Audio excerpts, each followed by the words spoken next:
Барлықтарыңызға қайырлы күн. Бүгін сіздермен өте әдемі осындай подшуба деп аталатын салаттың ерекше жасалу жолымен бөлісемін. Видеоны соңына дейін қараңыздар. Бізге қажетті заттар: асылған жұмыртқа, майонез, мен осындай 67% қолданамын, дәміне қарай тұз, асылған картоп, алдын ала үккіштен өткізіп алдым. Үккіштен өткізілген сәбіз және қызылшаны үккіштен өткізіп алдым. Және балық ретінде осындай консервідегі шпротты қолдандым. Ең алдымен ыдысымызды дайындап аламыз. Ол үшін бізге осындай кеспеге арналған ыдыс болады. Немесе ас төртбұрышты болса бола береді. Сосын ішіне осындай ас пленкамызды немесе пакетті қолдансаңыздар да болады. Осылай салып, артық жерін кесіп алып тастаймыз.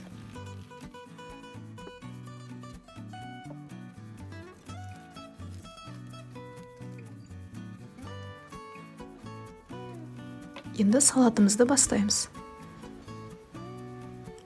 Ең астына асылған картопымызды салып шығамыз. Картопымызды өте қалың салмаймыз. Кішкене аз саламыз, сонда кейін әдемі көрінетін болады. Қасықпен осылай біркелкі қылып тегістеп шығамыз. Дәміне қарай кішкене тұзымызды себеміз.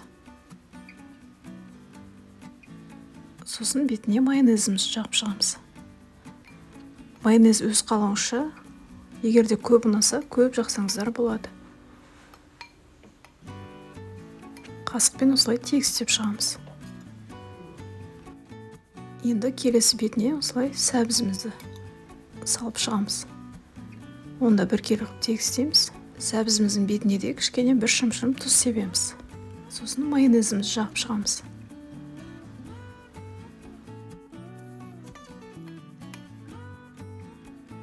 Асылған қызылшамызды саламыз.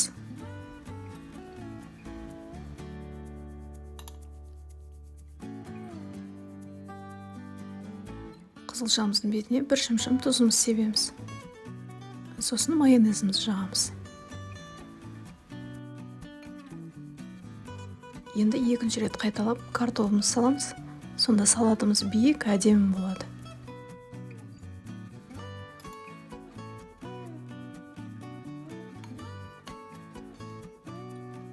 Тағы да бір шымшым тұзымызды саламыз.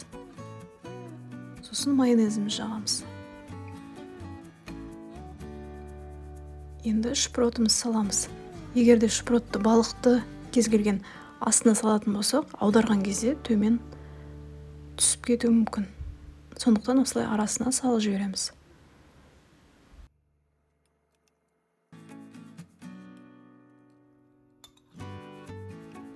Енді балығымыздың үстіне асылған сәбізімізді саламыз.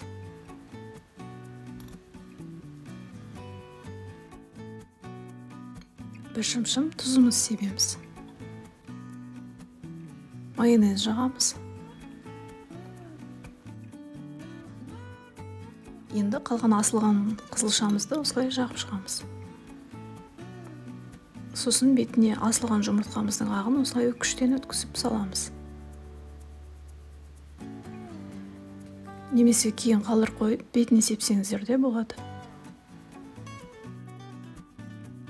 Енді жұмыртқамыз бірігіп тұру үшін осылай майонез жағамыз. Жан-жағындағы пакеттерді осылай ашып қоямыз. Сосын бетіне тарелкамызды төңкеріп, салатымызды төңкеріп аламыз.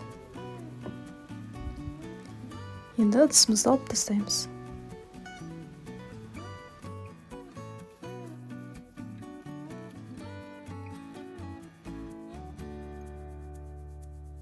Қараңыздар, осылай өте оңай алынады. Енді салатымыздың бетіне қалған қызылшамызды жағып шығамыз.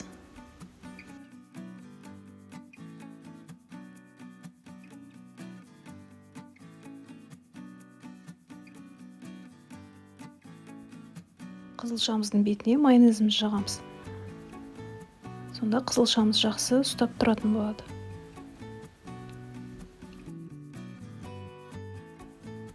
Артық тарелкаға жағылған жерлерін осылай қағаз сүлгімен сүртіп алып тастаймыз. Енді қалған жұмыртқаның сарысын осылай үккіштен өткізіп бетіне сеуіп шығамыз.